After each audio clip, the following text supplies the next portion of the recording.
بسم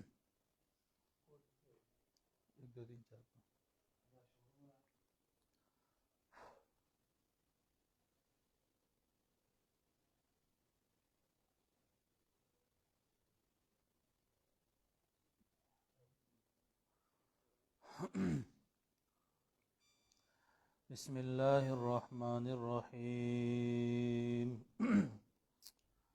اللهم صل على سيدنا محمد وعلى آل سيدنا ومولانا محمد وبارك وسلم ثم صل عليه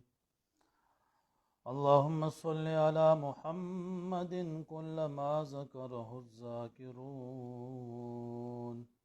وكلما غفل عن ذكره الغافلون أعوذ بالله من الشيطان الرجيم بسم الله الرحمن الرحيم إن الذين يكفرون بآيات الله ويقتلون النبيين بغير حق ويقتلون الذين يأمرون بالقسط من الناس فبشرهم بعذاب أليم أولئك الذين حبطت أعمالهم في الدنيا والآخرة وما لهم من ناصرين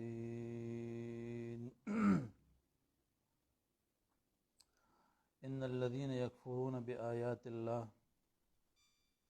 بشک هغه کسان چې کفر کوي په آیاتونو د الله تعالی باندې ويقتلون النبيين بغیر حق او قتلوي پیغمبران پناه حق ويقتلون الذين يأمرون بالقسط من الناس او قتلوي هغه کسان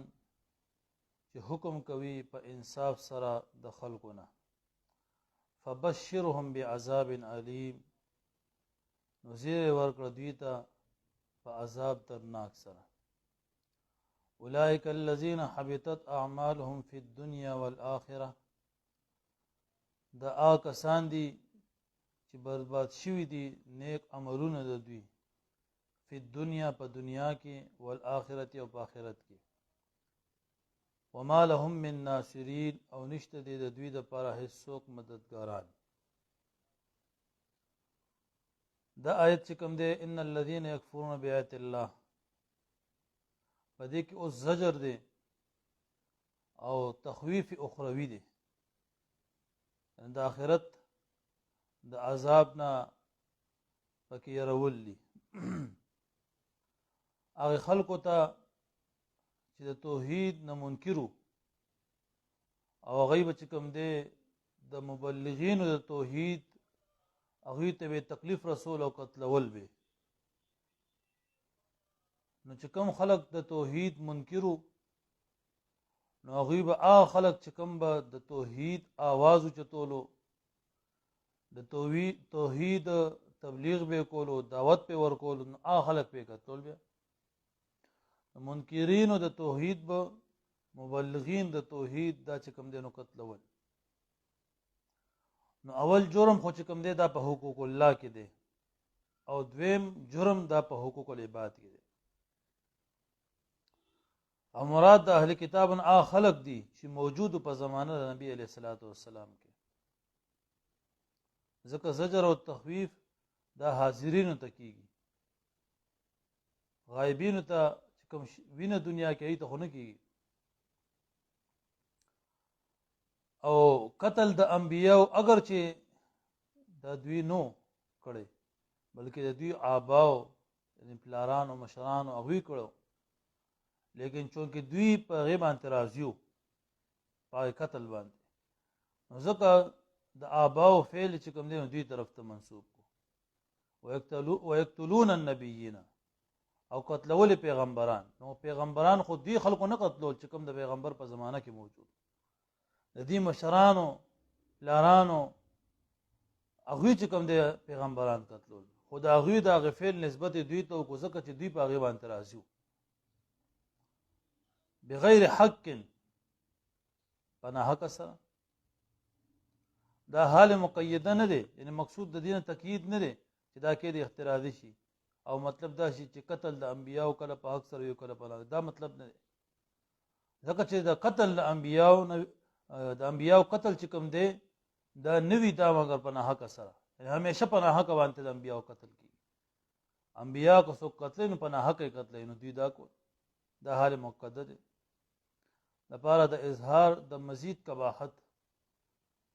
او النبیین په دې کې دا الف لام د پاره د استغراق نه دی، ځکه چې دوی ټول انبیا نو قتل کړي، بلکې د پاره د عهد دی او معهود په دې سره هغه انبیا دي چې دوی قتل کړو، یعنی ټول انبیا نو قتل کړي شي، قتل کړو هغه انبیا ته مراد دي چې کوم قتل کړي شي، لکه زکریا علیه السلام، یحیی علیه السلام او دا حزقیل علیه السلام وغیرہ، دا داسې پیغمبران چې دا دوی قتل کړو. روح المانی پر روایت د ابن جریر او ابن ابي حاتم سره د ابو عبیده بن جراح رضی الله عنه نه نقل کړی دي، هغه چې ما تاسو کړو د نبی علیہ السلام نه، یا رسول الله د قیامت پر ورځ به ډیر سخت عذاب پچا باندې وي،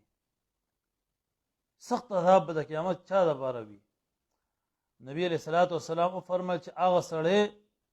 چې قتل کړي نبی لره، چې پیغمبر قتل کړي، چې هغه پیغمبر چې هغه ته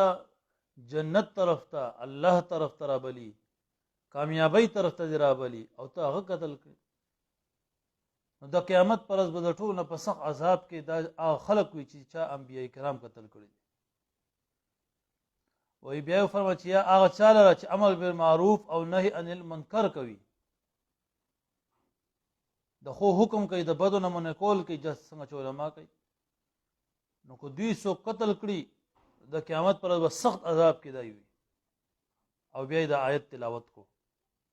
او وی فرمایي چې اے ابو عبیده، وی بنی اسرائیل د ورځې په اول کې د ورځې په شروع کې 3 انبیاء کرام چې کوم دي 3 وی دی په یو ساعت کې قتل کړو. نو بیا چې کوم دی راپورته شول 100 کسان نیک بندگان د بنی اسرائیل چې نو ایب امر بالمعروف او نهي عن المنکر وکول، دا خلکو چې انبیاء قتل کړو نو دوی د ورځې په آخر کې دا ټول چې کوم دی نه قتل کړ، نو 3 د انبیاء قتل کړ او 3 بیا چې کوم دی 100 هغه کسان چې نیکانو امر بالمعروف نهي عن المنکر وکولا د ورځې په آخر کې دیم قتل. دا غدي چې الله تعالی په دې آیت کې ذکر کړی، د پیغمبر قتل او د دین د داعی د مبلغ د عالم قتل دا یو ډیر لوی سانحه ده. ځکه وای موت العالم موت العالم، د عالم مرګ د عالم مرګي. ځکه که عام یو کس لاړ شي د غتل بس صرف دا غتل للی او د عالم تل عالم نه وي دا د عالم تل وي. نو چې څنګه پیغمبر قتلول عظیمه ګناه ده او په سخت عذاب کې به مبتلا وي، داسې علما قتلول دام عظیمه ګناه ده، په سخت عذاب کې به مبتلا وي. نو ګوره دا د پیغمبر وارثان دي د علماء کرام، نو انبیاء کرام چا نو معاف کړي، نو دا وګوره چې 3 انبیا دای به څنګه اخلاقو، دغه پیغمبر دغه اعلی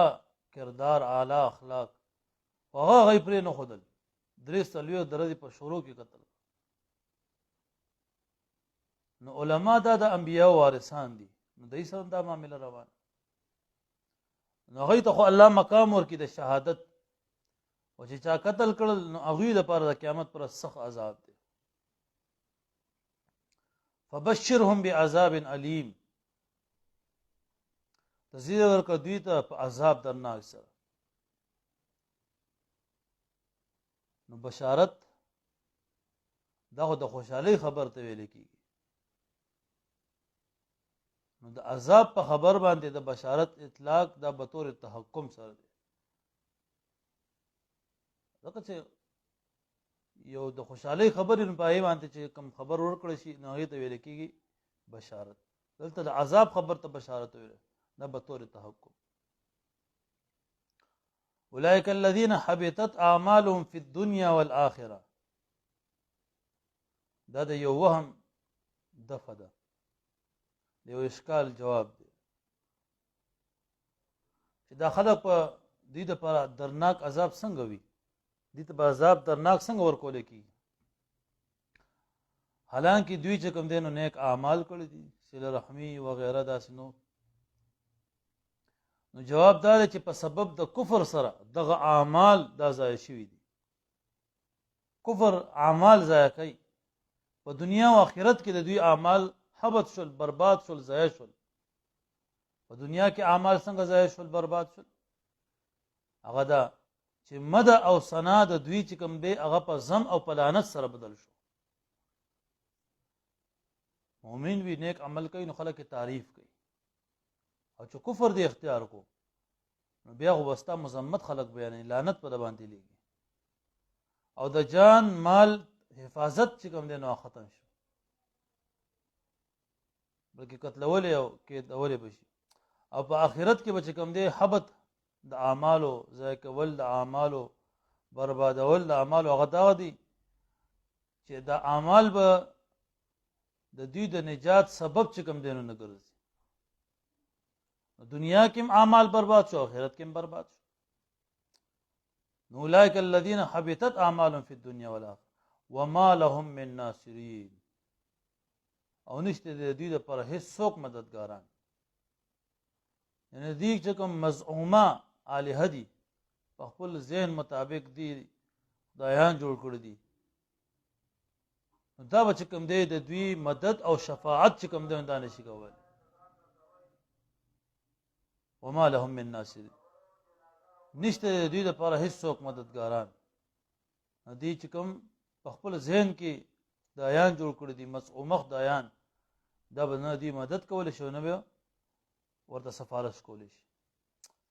ان الذين بشکا کسان یکفرون بآیات الله چې کفر کوي په آیاتونو د الله تعالی باندې ويقتلون النبیین بغیر حق او قتلوي پیغمبران په ناحقه ويقتلون الذين يأمرون بالقسط من الناس او قتلوي کسان چې حکم کوي په انصاف سره د خلکو نه فبشرهم بعذاب علیم نذیر ورکړه دوی ته په عذاب درناک سره اولئک الذین حبطت اعمالهم فی الدنیا والآخرة دا کسان دي چې برباد شوي دي نیک عملونه د دوی فی الدنیا په دنیا کې والآخرت او په آخرت کې وما لهم من ناصرین او نشته د دوی لپاره هیڅوک مددګاران الم تر الی الذین اوتوا نصیبا من الكتاب یدعون الی کتاب الله آیتونه ګوري هغه کسانو ته چې ورکړل شوی دی هغوی ته نصیبا من الکتاب حصه د علم د کتاب نه یدعون الی کتاب الله دوی را بللی شي کتاب د الله ته لیحکم بینهم د پاره دی چې فیصله وکړي په منځ د دوی کې ثم یتولی فریق منهم بیا مخ ګرځوي یو ډله د دوی نه وهم معرضون او دوی همیشه مخ ګرځونکي ذلك بأنهم قالوا لن تمسنا النار إلا أياما معدودات دا په دې وجه چې بشکه دوی به ویل چې هرگز نه رسیږي مونږ ته اور الا ایاما معدودات مگر یو څو ورځې شمارلی شوي وغرهم فی دینهم ما کانوا یفترون او دوکه ورکړي د دوی ته په باره د دین د دوی کې ما کانوا یفترون خبرو چې دوی د ځان نه جوړې کړي دي الم تر الی الذین اوتوا نصیبا من الکتاب په دې کې اوس زجر دی په اهل کتابو کې دوه طبقې دي یو طبقه هغه مشرانو چې د حق خلاف او بغي او فساد د دوی بنیاد جوړ شو د فساد بنیاد یې خېدل دا غوی ذکر په ماقبل کې شو مختلف الذین الی اخره دویمه طبقه د دوی هغه وا چې د دوی اتباو چې پوره علم ورسره نو بلکې د مشرانو د دروغ جوړ کړي کیسې او مسلې به چې کوم دی په دلیل کې یو پیش کولې دلته په آیت کې د دې قسم خلکو ذکر دی چې هغه مشران هغه خلک چې هغوی سره علم نو بلکې د مشرانو د دروغو جوړ شوي کیسې او مسلې به چې کوم دی په دلیل کې پیش کول دلته په هغوی باندې رد الم تر الی الذین اوتوا نصیبا من الکتاب هغه کسان چې هغوی ته د کتاب علم ورکړی شوی دی حصه ورکړی شوې ده د کتاب نه مراد تورات دی روح المانی په روایت د ابن اسحاق سره دا نقل کړی چې یو جماعت او دغه رنګې په نورو سردار نقل کړی دي یعنی د اسحاق ابن اسحاق په روایت سره او د یو جماعت سره دا نقل کړی دي چې رسول الله صلی الله علیه وسلم داخل شو بیت المدارس ته په یو جماعت د یهودو بیت المدارس کې د یهودو جماعت نه سوال د پیغمبر اسلام داخل شو نو پیغمبر اسلام دوی ته دعوت الی الله ورکو الله طرف ته روبل نو نعمان بن عمر او حارث بن زید ورته ویل چې ته په کوم دین باندې ته په کوم دین باندې نبی علیہ الصلوۃ والسلام او توفم جزء په ملت ابراهیمی باندې د ابراهیم علیہ السلام په ملت باندې نو غي دوړ ورته ویل چې ابراهیم علیہ السلام خو يهوديو نبی علیہ السلام ته فرمای تاسو چې کوم دی تورات راوړی چې هغه زموږ استاد په میس کې فیصله وکړي دې انکار وکړو دا نو الله تعالی د آیت نازل چې هغه کسان ته نه ګوري چې هغه ته د کتاب حصہ ورکړی شوی ده هغه کتاب ترو بلل شي لپاره دې چې فیصله وکړي چې دې په درمیان کې یو ګرو او یو جماعت بیا غیر راز کوي د الله په کتاب باندې فیصله نه کوي دا آیت الله تعالی چې کوم نازل کو بیا او په بل روایت کې دي چې په يهودو کې یو سړی زنا کړی و د یو خځې سره او دا ته پورې چې کوم دی حکم د رجم د لانو نازل شوی په قران کې دی فیصله وروړه نبی علیہ السلام ته د پاره د تخفیف په دغه زنا کارو باندې دې لپاره چې دې کې تخفیف وکړي شي دغه چې دې لوک شرفا مشرانو نبی علیہ الصلوۃ والسلام ته فرمایي چې زه حکم کوم تاسو په کتاب سره تاسو په کتاب به فیصله کوم په تورات سره دې انکار وکړو دا حکم درجم نه چې تورات راوړل شو نو د دوی لوی عالم ابن سوریه هغه په آیت درجم باندې لاس کې خودلو ای پټ کو پکې عبد الله ابن سلام ورته لاس اوچت کو لږ کړو وته نو د آیت درجم حالت کې ښکار شو نو دوی رجم شول نو يهود په دې باندې غوسه شول نو الله تعالی د آیت نازل او په بل روایت کې دی چې یو جماعت د يهودو انکار وکړ د نبوت د حضور علی السلام نه نبی علیہ السلام ته فرمایي چې راوړی تورات چې پای کې زما صفت ته زما صفات پکې شوي دي دې انکار وکړو او بیا د آیت کوم نه نازل شو وهم معرضون دې اعراض کوونکي دي اشاره ده چې اعراض د حق نه د دې عادت مستمره ده د دې عادت ده ذالک بانهم قالوا په دې آیت کې د اعراض کولو دوه علتونه بیان شوي چې دوی د اعراض لیکي د الله د کتاب اول خدا چې د دوی دا دعوه و چې جنت صرف زمونږ د پاره دی خالصتا په دې ګمان کې دی پراته دی وایي ځکه چې زمونږ دین دا حق ته او دا منسوخ نه دی البته بعضی وړ ګناهونه په وجه کې دي چې جهنم ته سورته لپاره لړ نور وس جنت وي زمونږ د پاره دی د جنت ته کېداران دی او دویمه افترا داوا یعنی چې دوی کوم مشران او غیب دي ته دا دوکه ورکول په دې خود ساخته او په دروغ روایتونو سره ورته وی چې ان الله عهد الى يعقوب الله يعذب بنيه والله تعالی د یعقوب علی السلام سره دا وعده کړی ده چې د اولاد ته عذاب نه ورکوي او دا رنګ دا به ویل چې نحنو ابناء الله واحبه موږ د الله تعالی زامن یو او محبوبان یو موږ ته به عذاب نه راکوي نو په دې خود ساخته خبرو کې منګړو خبرو کې دوی مبتلا شي او ګمان بداو چې بس موږ د جنت ټیکداران نو ځکه احراس کول د الله د کتاب نو الله تعالی چې کوم دې ته زجر کړی دی الم ترى آیتون غوری للذین کسانو ته اوتو نصیبا من الكتاب چې ورکړل شوی دی هغوی ته حصه د علم د کتاب نه یدعون الی کتاب الله رابلل شي دوی کتاب د الله ته لیحکم بینهم د پاره دی چې فیصله وکړي په منځ د دوی کې ثم يتولى فريق منهم بیا مخ ګرځوي یو ډله د دوی نه وهم معرضون او دی همیشه مخ ګرځون کې دي ذلك بأنهم قالوا لن تمسنا النار إلا أياما معدودات دا په دې وجه چې بشک دوی به ویل چې هرگز نه رسیږي مونږ ته اور مگر یو سوره د شمارل شوی وغرهم فی دینهم ما كانوا يفترون او دوکه ورکړی دا دوی ته په بار د دین د دوی کې ما كانوا يفترون او خبرو چې دوی د ځان نه جوړ کړی وي ځان نه به خبرو فكيف اذا جمعناهم ليوم لا ريب فيه الله تعالی فرمایي چې سرنګي به وي حال د دوی په هغه وخت کې چې مونږ به راجمع کو دوی ته دوی به راجمع کو په هغه ورځ کې چې هیڅ شک نشته دی باغی ووفیت كل نفس ما کسبت وهم لا یظلمون او پوره به ورکړی شي هر نفس ته بدله د هغه عمل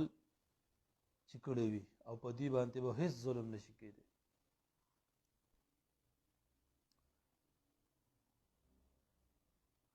دا چې کوم یهود دوکشیو د هغې دپاره دا تخفیف ته یې ده او په کیفه کې چې کوم دی عظمت او هیبت د شان د قیامت ته اشاره ده او لیومن کې د لام په معنی د فی سره دی یعنی فی یوم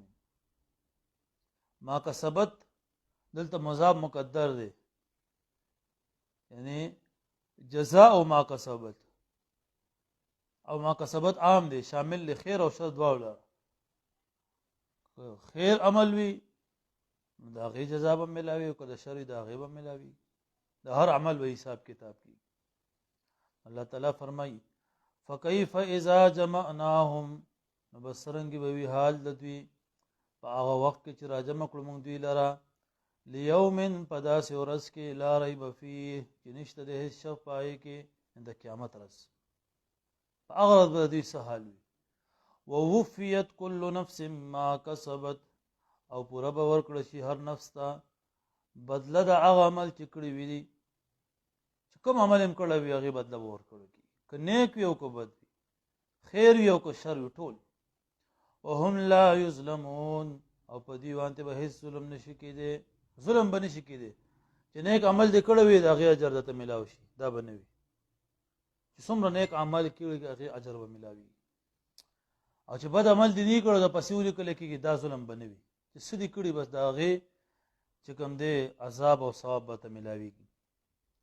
او چې څه کوي هغه بری وي نو چې څه دې کړي هغه هلته تا ته میلاویږي قل اللهم مالک الملک تؤتي الملک من تشاء وتنزع الملک ممن تشاء قل تو ته اوه پیغمبر علیہ السلام اللهم یا اے الله مالک الملک چې ته اختیارمن او واقدار د بادشاہي تؤتي الملک بادشاہي ورکوي من تشاء هغه چاته چې وغواړي وتنزع الملک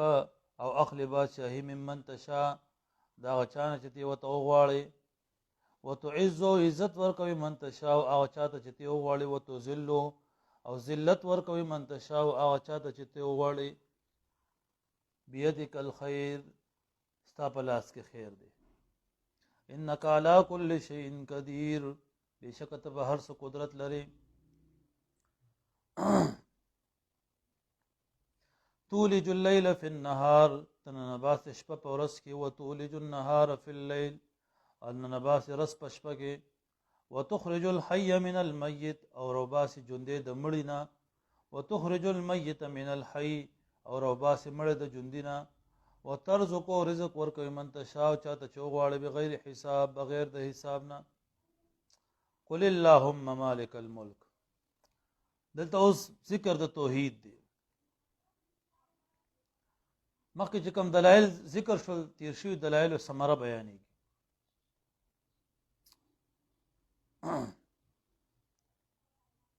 قلت تو اے پیغمبر السلام اللهم اے اللہ مالک الملک د بادشاہی واقدار تی د بادشاہی اختیارمن او واقدار اے اللہ داتی ته اختیارمن د بادشاہی واقدار د بادشاہی ما دا اللهم دا پاسل کې دا چې یا الله اے الله پاسل کې دا عبارت ده مالک الملک اے الله ته د بادشاہی چې کوم دی واقداري اختیارمند دی تؤتي الملک من تشاء چاته چوغواړي نو بادشاہي وته ورکی چاله وغواړي د بادشاہي په تخت باندې کېنه د غلامین او چت کې د بادشاہي په تخت کېنه لکه حضرت یوسف علیہ السلام ته ور ورونو وسره سوکل الله تعالی د بادشاہي په تخت باندې کېنه بادشاہي ته رسول وتنزع الملك ممن تشاء او چاته چوغواړي نه غنه بادشاہي واخلي نو دا الله ستا په اختیار کې دی دا د الله تعالی صفاتونه دي چې چاته وغواړي بادشاہي ورکړي چاته وغواړي بادشاہي ته واخلي وتعز من تشاء وتذل من تشاء چاته چې الله تعالی وغواړي عزت وته ورکړي او چاته چې الله تعالی وغواړي ذلت وته ورکړي دا ټول الله تعالی په اختیار کې دي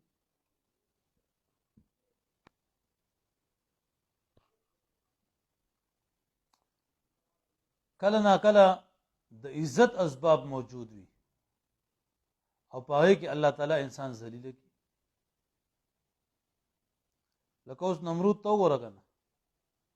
سمرا مال دولت بادشاہی عرص سره د هغه الله تعالی غ ذلیل کو اول طرف ته ابراهیم علیه السلام ته وره ټول قوم خلاف سره د پلار سره د خاندان سره د بادشاہ سره د عوامو دا عزت اس اسباب نشته دي والله تعالی جو ته عزت ورکوي نو په اور کې دننه وته الله تعالی عزت ورکو ګول ګلزار کو نو الله تعالی دا ذات ته چې د عزت په اسبابو کې وتا ذلیل کی چې ذلیل کول له غواړي او چې عزت در کول له غواړي نه ذلت اسباب به موجود وي پای کې وتا ته الله تعالی عزت درکړي نو عزت او ذلت دا د الله تعالی په لاس کې دی دا د الله په لاس کې نو سوال الله نه پکار دی خلقو نه د عزت او د ذلت ته ساتل نه دی پکار الله تعالی راضی کا الله تعالی وته عزت درکړي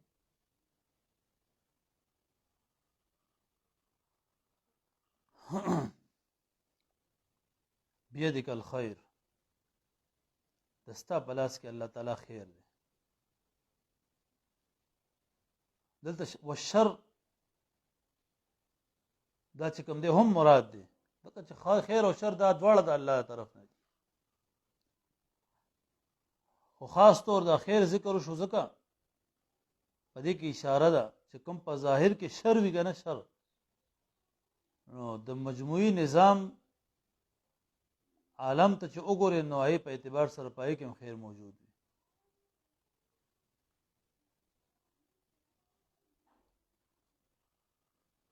نو دې د وجه الله تعالی په هر یو کار کې حکمت دی. حکیم ذات ته فعل الحکیم لا یخلو عن الحکمه، د حکیم ذات فعل د حکمت نه خالی نه، هر څه کې خیر وي. بس اوقات پتا ته پکې شر په نظر راځي، هغه کې هم خیر پروت دی، خیر به پکې پروت دی. انک علی کل شیء قدیر، الله تعالی ته په هر چیز باندې قادر دی. نو چې په هر چیز قادر دی، نو په عزت ورکولو، په ذلت ورکولو، په بادشاہي ورکولو، په بادشاہي اغشتلو، په دی باندې هم ته قادر دی. دا ټول ستا په لاس کې دي، ځکه هر یو شی ستا په قدرت کې. تولج الليل في النهار وتولج النهار في الليل، الله تعالی چې کوم دی د شپه په رس کې نه باسي او رس چې کوم دی نو په شپه کې نه باسي. لکه وګوره چې ګرمي شي نو ورځې اوږدې شي او شپې چې کوم دی نو هغه شي لنډې شي، او چې جمع شي نو بیا چې کوم دی شپې اوږدې شي او ورځ چې کوم دی نو لنډه شي. نو دا د الله تعالی کار دی. شپه په ننباسي په رس کې او ورځ ننباسي دا په شپه کې. وتخرج الحي من الميت وتخرج الميت من الحي، دا الله تعالی یو قدرت او صفت دا دی چې الله تعالی ته ژوندې د مړي نه راوباسي او مړ د ژوندې نه راوباسي. د دې مفسرین ډېر تفسیرونه کړي دي. وتخرج الحي من الميت، ژوندې د مړي نه راوباسي، څه مطلب؟ یو دا دی چې حیوان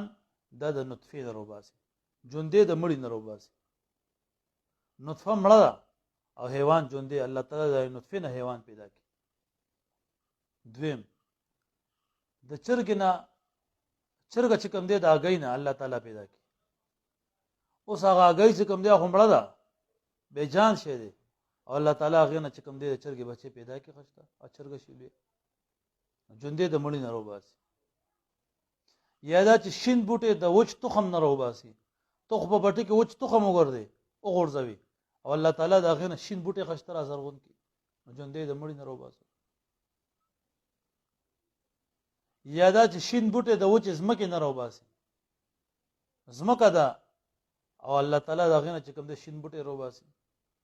او یا دا چې ژوندې د مړي نه راوباسي، یعنی مؤمن د کافر نه راوباسي. دا مؤمن دی ژوندې دی او کافر په شان د مړ دی. یو کس وي چې هغه پلار به کافر وي او الله تعالی په اولاد کې چې کوم دی مسلمانان پیدا کړي نو ژوندې الله تعالی د مړي نه راوباسي. یا عالم، یو تفسیر پکې دا شوی دی چې عالم د جاهل نه، تخرج الحي من الميت، الله ته ژوندې راوباسي د مړي نه، یعنی عالم راوباسي د سره د جاهل نه. کله دا سوچي چې پلار به جاهل وي او د دین هیڅ علم به وته نه وي، الله تعالی په بچو کې عالمان زامن پیدا کړي نو دا الله تعالی ژوندې راوباسول د مړ نه.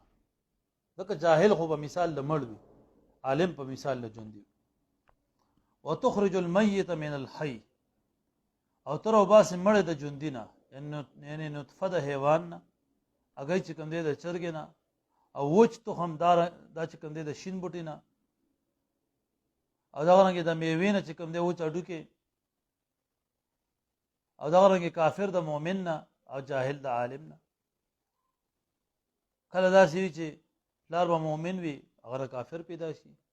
پلار به عالم وي دغه نه جاهل پیدا شي، زوی جاهل وي. نو دا ټول د الله تعالی قدرتونه دي، دا د الله تعالی په اختیار کې.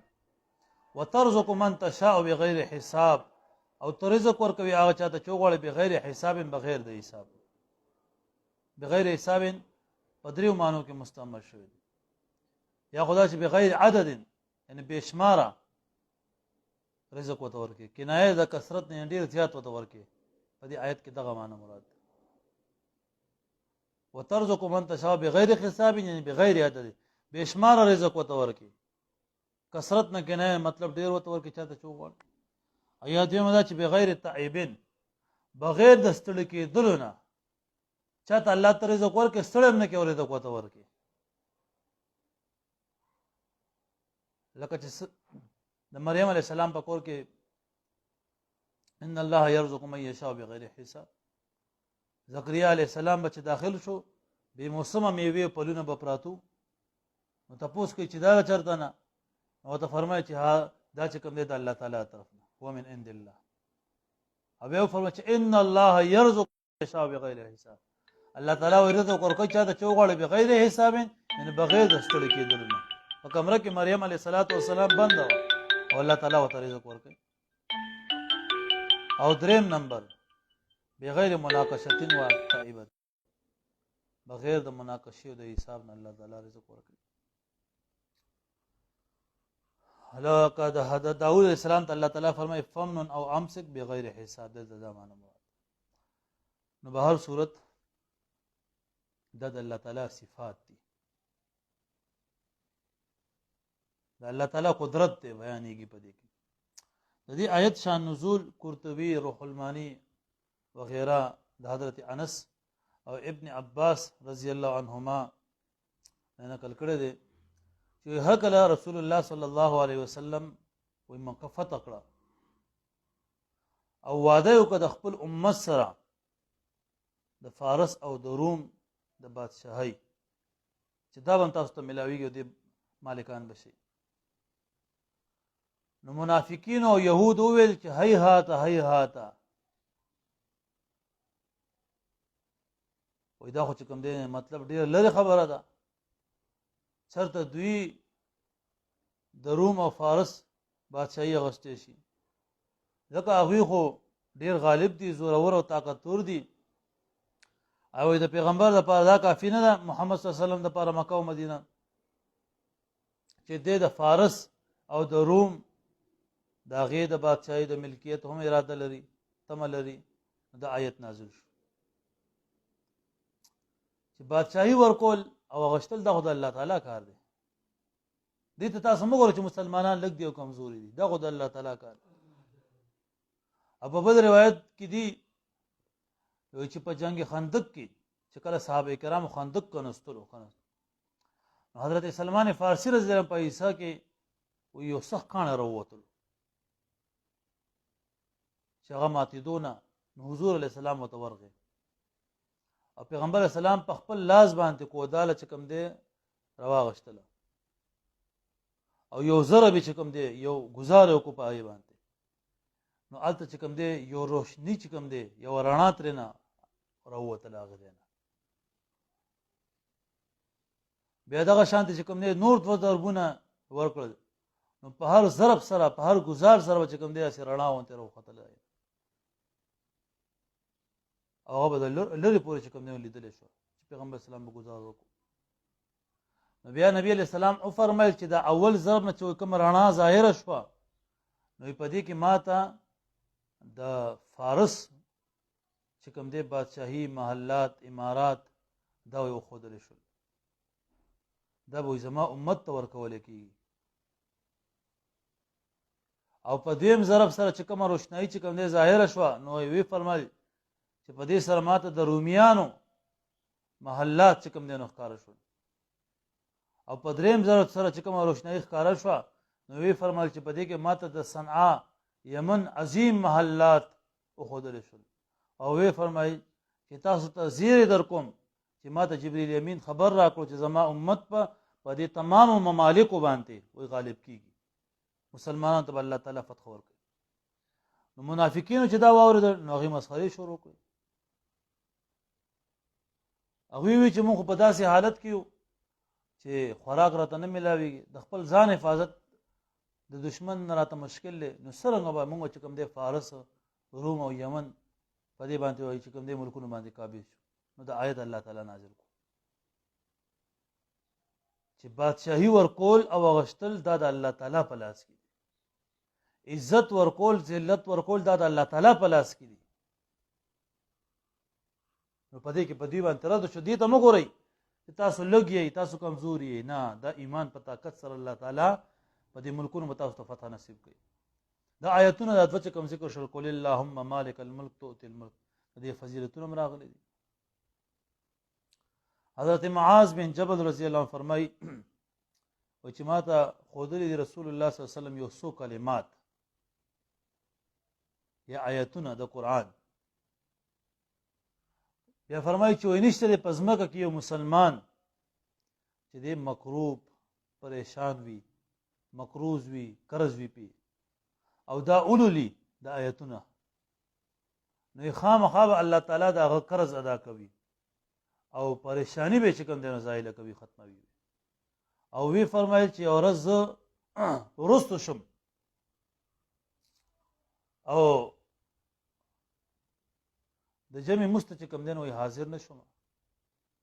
ما ته رسول الله صلی الله علیه وسلم فرمایل چې ای معاذ څه شی منې کړی وي د مونځ نه ولې رانغې جمع مست نو ما عرض وکړو چې ای د الله رسوله یو یهودي چې کوم دی یوحنا یهودي چې کوم دی په ما باندې قرض و او په دروازه کې راته ولاړو او زما انتظار یې کولو نو زما خطر وه که چېرې زه راوتلی وې نو زه به چې کوم دی ایثار کړی وم حصار به یې کړی زما نبي علیه السلام ورته وفرمیل چې ته دا غواړې ای معاذ چې ستا قرض ادا کړی شي نو ما وویل چې او نو وی فرمایل چې وایي هره ورځ دا وایه قل اللهم مالک الملک دا آیت بغیر حساب دی پوری او دا رنګي رحمان الدنیا والآخرة ای د دنیا او د آخرت چې کوم دی رحمان ذاته ورحیمهما او د دنیا او د آخرت رحیم ذاته تؤتی منهما من تشاء د دنیا او آخرت نه چې چاته وغواړي نو ورکې وته وتمنع منهما من تشاء او دنیا او آخرت نه چې چاته وغواړي نو منې کړي اقضي عن دیني الله ته زما دا دین چې کوم دی نو ادا کړ بیا ته فرمایي نو کو ټوله ځمکه برابر چې کوم دی وایي سره زر دا په تا باندې قرض وي نو خامخا به چې کوم دی نو الله تعالی ستانه ادا کړي د دې په برکت سره دې آیتونو په برکت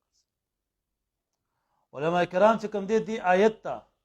آیت العزت وایي د عزت والا آیت دی آیت ته وایي څوک چې آیت الکرسی او شهید الله هغه آیت او دا آیت وایي د هر مزد نه بعد لولي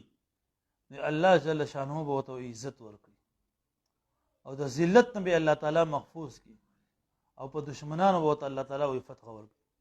او نور چې کوم دی کې بلا دنیایي فواید نو د دې آیت کریمه باقاعده چې کوم دی ورد پکار دی دا یادول پکار دی الله تعالی فرمایي قلت وتوای پیغمبر علیہ السلام اللهم ای الله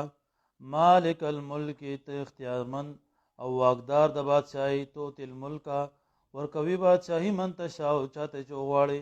وتنزع الملک او اخلی بادشاہي ممن تشاء او چاته چوغواړي او چانه چوغواړي وتعز من تشاء او عزت ورکوي او چاته چوغواړي وتذل من تشاء او ذلت ورکوي او چاته چوغواړي بيدک الخير ستا پلاس کې خیر دی انك على كل شيء قدير بشکته په هر چیز باندې قدرت لري تولج الليل في النهار وتولج النهار في الليل تننباسي شپه په ورځ کې او ننباسي ورځ په شپه کې وتخرج الحي من الميت وتخرج الميت من الحي او ترباسي جوندې د مړینا او رباسي مړی د جوندینا وترزق من تشاء بغیر حساب او ترزق ورکوي هغه چاته چې غواړي بغیر د حساب نه